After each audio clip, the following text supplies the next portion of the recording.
माता की, भारत माता की, वंदे वंदे। अखिल भारतीय योजना से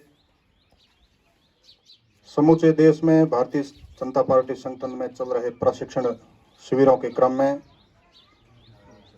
बाड़मेर जिले के हरसाणी मंडल में प्रथम दिवस और चतुर्थ सत्र में विराजमान अध्यक्ष के रूप में आदरणीय भीरमाराम जी मेघवाल, मंडल अध्यक्ष देवी सिंह जी, मंडल प्रभारी और प्रवासी कार्यकर्ता महावीर सिंह जी, पूर्व मंडल अध्यक्ष और मंडल प्रशिक्षण वर्ग के संयोजक पूर सिंह जी, इस मंडल के सभी आदरणीय वरिष्ठ कार्यकर्तागण और वह युवा तरुणाई जिनके बलबूते वर्तमान भारतीय जनता पार्टी ने एक वैश्विक रूप स्थापित किया। सज्जनों, भारतीय जनता पार्टी में अनेक प्रकार के कार्यक्रम होते हैं, चाहे चाय पे चर्चा हो, नुक्कड़ सभा हो, बैठक हो, बड़ी सभा हो, आंदोलन हो, सम्मेलन हो, हड़ताल हो, आपातकाल हो, ज्ञापन हो, विज्ञापन, अनेक प्रकार के कार्यक्रम चलते हैं। लेकिन प्रति 5-6 वर्ष में एक बार इस प्रकार के प्रशिक्षण वर्ग चलते हैं। यह कार्यक्रम नहीं है, बैठक नहीं है, सभा आंदोलन नहीं है, यह प्रशिक्षण वर्ग है। यानी भारत आजाद होने के पश्चात जितने भी राजनीतिक दल बने, हम सभी जानते हैं कि लोकतांत्रिक व्यवस्था को चलाने के लिए राजनीतिक दल की आवश्यकता होती है। प्रत्येक देश में अनेक अलग प्रकार के जो राजनीतिक दल होते हैं, अपनी अपनी विचारधारा होती है, अपनी अपनी नीति सिद्धांत कार्य पद्धति होती है। उस अनुसार सभी राजनीतिक दल स्वयं को चलायमान रखते हैं। लेकिन भारतीय जनता पार्टी जो कि 1951 में जनसंघ के रूप में अस्तित्व में आई, 1980 में भारतीय जनता पार्टी बनी और वर्तमान में केवल हिंदुस्तान ही नहीं बल्कि संपूर्ण विश्व में एक आशा का सबसे बड़ा केंद्र बनी हुई है। बड़े ऐतिहासिक फैसले किए, समूचे विश्व को विस्मित कर दिया, आश्चर्यचकित कर दिया। ऐसी भारतीय जनता पार्टी का ये प्रशिक्षण वर्ग है, हम सबके लिए महत्वपूर्ण है। अखिल भारतीय स्तर पर सभी विद्वान लोग बैठ करके चिंतन मंथन सुझाव सब प्रकार से कुल मिलाकर के 10 विषयों पर ऐसे प्रशिक्षण चलाती है। सब विषय अपने अपने हिसाब से बहुत महत्वपूर्ण होते हैं। हमारे सामने 3 चित्र लगे हैं। इधर बीच में भारत माता का है, श्यामा प्रसाद मुखर्जी है, दीनदयाल उपाध्याय जी, 2 महापुरुष, एक भारत माता जो कि तत्व रूप में हमारे मध्य विराजमान है। ये हमारा मूल दर्शन है, हमारा ध्येय है। तत्व रूपी ज्वलंत रूप में सदैव हमारे को प्रेरित करने वाली भारत माता। हमारा मनुष्य जीवन केवल आहार विहार भय निद्रा नैथुन के लिए नहीं है, बल्कि इस देश के सर्वांगीण उत्थान के लिए, सामाजिक उन्नयन के लिए हमारा जीवन है। चूंकि हम भारतीय जनता पार्टी के कार्यकर्ता, इसलिए हमारा उत्तरदायित्व तो और ज्यादा बढ़ जाता है। और वैसे भी हम हिंदुस्तान में जन्मे, इसलिए हम सबसे ज्यादा महत्वपूर्ण है। भारत भूमि के कण कण में चैतन्य स्पंदन विद्यमान है। तत्वदर्शी ऋषियों की जागृत धरा पर हम जन्मे, इसलिए भाग्यशाली है। देवताओं ने कहा, गायंती देवा किलगित गाने धन्यास्तु ते भारत भूमि भागे, स्वर्ग अपवर्गा सपद हेतु भूते भवंती भूया पुरुषा सूर्तवात। देवता भी कहते हैं विभिन्न प्रकार से हमारी पूजा अर्चना सेवा की जाती है, लेकिन भारत की भूमि पर जन्म लेने वाला हमारे से भी ज्यादा श्रेष्ठ है। जितने भी मानवीय गुण हैं वो हिंदुस्तान के लोगों में पाए जाते हैं।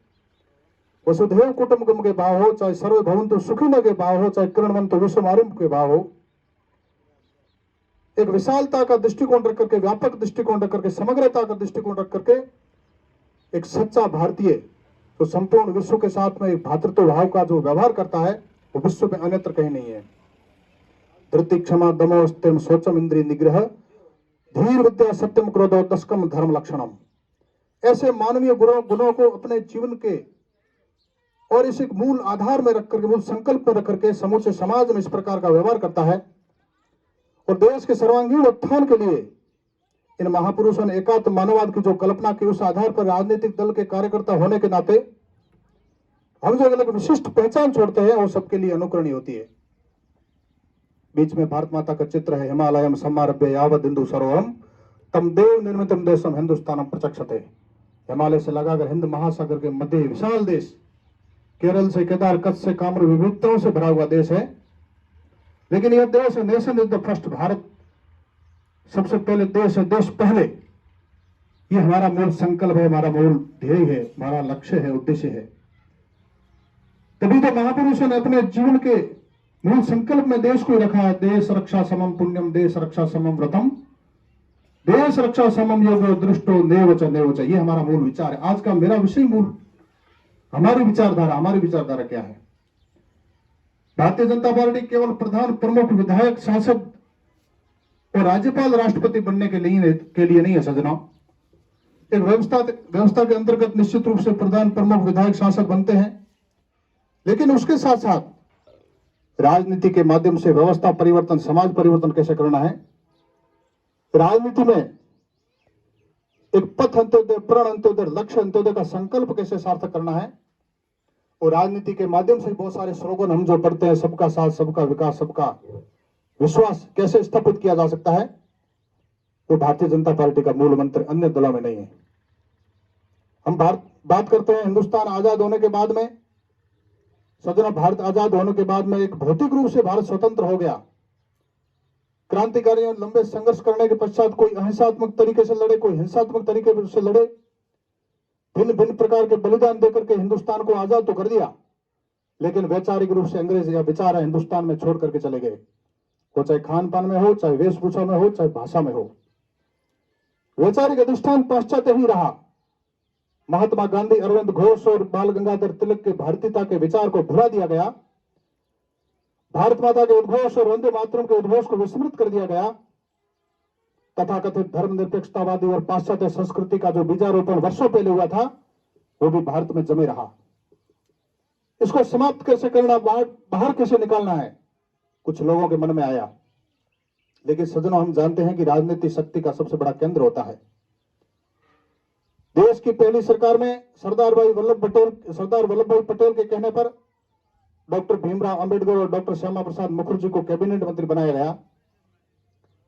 पाकिस्तान हिंदुस्तान से अलग हो गया, पूर्वी पाकिस्तान, पश्चिम पाकिस्तान, दोनों देश अलग हो गए, और उन देशों में हिंदुओं पर बहुत अत्याचार होने लग गया।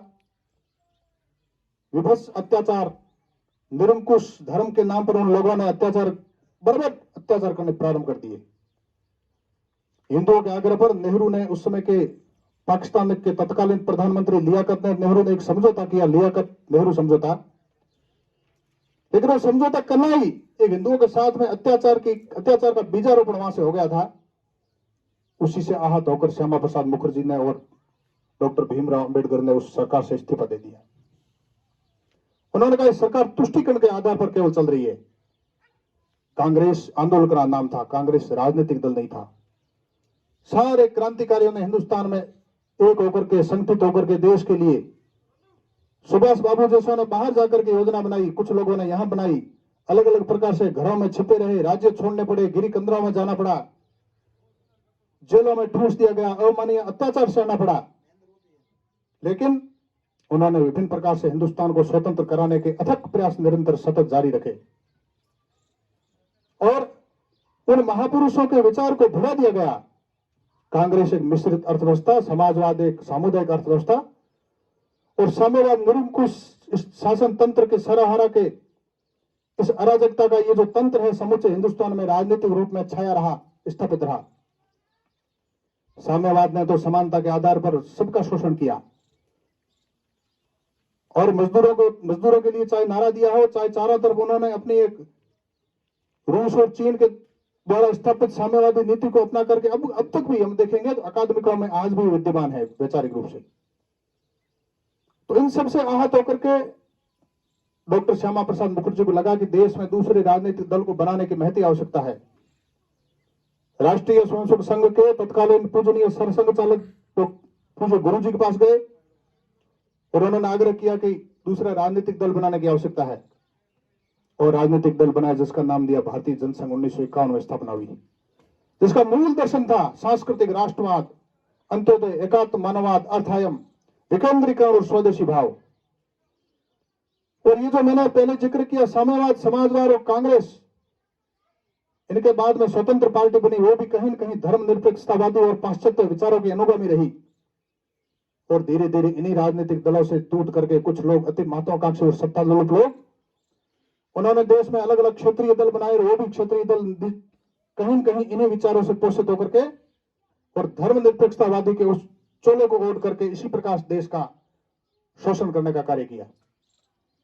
लेकिन भारतीय जनसंघ का उस समय जो विचार था, उस समय जो आवाज थी, बहुत क्षीण अवस्था में थी, कोई सुनने वाला नहीं था। लेकिन चूंकि उसका अधिष्ठान सांस्कृतिक राष्ट्रवाद था, 1967 में एक ऐसी स्थिति आई कि हिंदुस्तान का सबसे बड़ा दूसरे नंबर का विपक्षी दल भारतीय जनसंघ बना। क्योंकि ये जितने भी राजनीतिक दल है, केवल सत्ता लोलुप की वजह से संपूर्ण देश में शासन कर रहे थे, वैचारिक रूप से शून्य थे, वैचारिक दृढ़ता नहीं थी। इसलिए पूरे देश में समाजवाद और साम्यवाद के बाद में एक तीसरे विचार की आवश्यकता पड़ी। उस विचार का नाम पड़ा एकात्म मानववाद। और भारतीय जनसंघ के द्वारा अनुप्राणित होकर के पंडित दीनदयाल उपाध्याय जी के द्वारा जिस एकात्म मानववाद की स्थापना की गई, यानी मानवीय मनुष्य जीवन और प्रकृति के एक परस्पर जुड़ाव को और परस्पर एकात्म संबंधों को एकात्म मानववाद कहा गया। वो एकात्म मानववाद केवल राजनीति के लिए नहीं, बल्कि आर्थिक दृष्टिकोण से, सामाजिक दृष्टिकोण से, धार्मिक दृष्टिकोण से अध्यात्म का पुट अंदर पोषित करके एक अंतिम तबके पर बैठे व्यक्ति का कैसे उत्थान किया जा सके, देश की प्रगति को आगे कैसे लाया जा सके, ऐसे भावों को मद्देनजर रखते हुए और भारतीय जनसंघ ने उस शून्यता को भरने का काम किया। और धीरे धीरे हम सभी जानते हैं कि राम मंदिर का मुद्दा भी बड़ा प्रखर हुआ। भारतीय समाज के आम जन का वो मुद्दे के रूप में मुखरित हुआ। समूचे देश को लग गया कि राम हमारे आराध्य थे, हमारे रोम रोम में घट घट में रमने वाले राम। जो व्यक्ति जन्म लेता है कि ये राम की संतान है, और जब मिलते हैं राम राम बोलते हैं, जब वो यहां से चला जाता है तो वो राम के घर चला गया। ऐसे हमारे आराध्य देव राम, जो कि 1528 में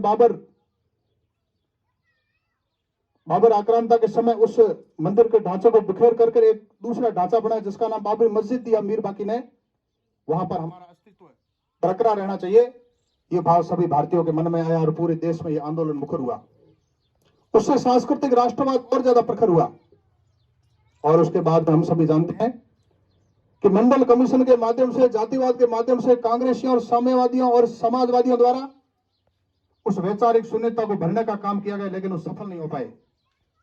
और धीरे धीरे यह जो राष्ट्रवाद था, चूंकि उनका मुख्य अनुष्ठान स्वदेशी था, सांस्कृतिक राष्ट्रवाद था, विकेंद्रीकरण था, तो इन सब के कारण, अर्थायम के सिद्धांत के कारण धीरे धीरे इन्होंने रिक्तता भरने का काम किया। बीते काल के पाश्चात्य प्रणीत विचारधाराओं के स्रोत सूखने लग गए। शिक्षा के अनुपनिषद की प्रक्रिया प्रारंभ हो गई और जिन अकादमिकों और विश्वविद्यालयों में साम्यवाद के विचार स्थापित थे, उन अकादमिकों में और विश्वविद्यालयों में एकात्म मानववाद, अंत्योदय, अर्थायम, विकेंद्रीकरण, स्वदेशी पर शोध कार्य शुरू होने लग गए। भारत माता और वंदे मातरम को उद्घोष को विस्मृत कर दिया गया था, तथाकथित सांप्रदायिक घोषित कर दिया गया था। आम जन के मुखरित होकर के उद्घोष बनने शुरू हो गए। और बंधुओं, ये जो एकात्म मानववाद जो विषय है, कई बार हमारे मन में आता है कि स्वदेशी क्या है। लोग कई बार, कुछ लोग कहते हैं कि औरंगजेब यहीं का था, यहीं पैसे खर्च करता था, विकास के कार्य करता था। औरंगजेब अगर यहीं का था, विकास का कार्य करता था, तो फिर स्वाधीनता के लिए, स्वराज्य के लिए शिवाजी ने दर दर की ठोकरें खाई, गिरी कंदराओं में जो घूमते रहे, और जिनके लिए समर्थ गुरु रामदास ने कहा था, दशा देश की देख सेवा तो शासक कुटिल दुराचारी, तो स्वराज्य का उदित देवा कर भविष्य की तैयारी। उन्होंने शाही महलों में रह करके स्वर्ण पात्रों में भोजन क्यों नहीं किया? इसलिए नहीं किया कि स्वराज्य के लिए घूम रहे थे। इसलिए औरंगजेब भले बाहर ही था, औरंगजेब भले यहीं का स्वराज्य के रूप में वो लोगों को ऐसा ढोंग रच रहा था, यहीं का पैसा यहाँ खर्च कर रहा हूं, इसलिए लोगों ने कहा भी औरंगजेब ने विकास कार्य कराए, लेकिन वो बाहरी आक्रांता था, वो विधर्मी था। अकबर को लोगों ने महान कहा। अकबर अगर महान होता तो फिर महाराणा प्रताप, उन्होंने भी दर दर की ठोकरें कैसे खाई जंगलों में, शाही महल छोड़ करके और सोने के पात्र छोड़ करके, और उन्होंने पत्तों में भोजन कैसे करना शुरू कर दिया। इसलिए सज्जनों, स्वदेश का भाव, उसके ऊपर सर्वांगीण चिंतन करना होता है कि स्वदेश क्या होता है। स्वदेश होता है मातृभूमि के लिए जो जीवन दे, देश रक्षा समम पुण्यम, देश रक्षा समम व्रतम, देश रक्षा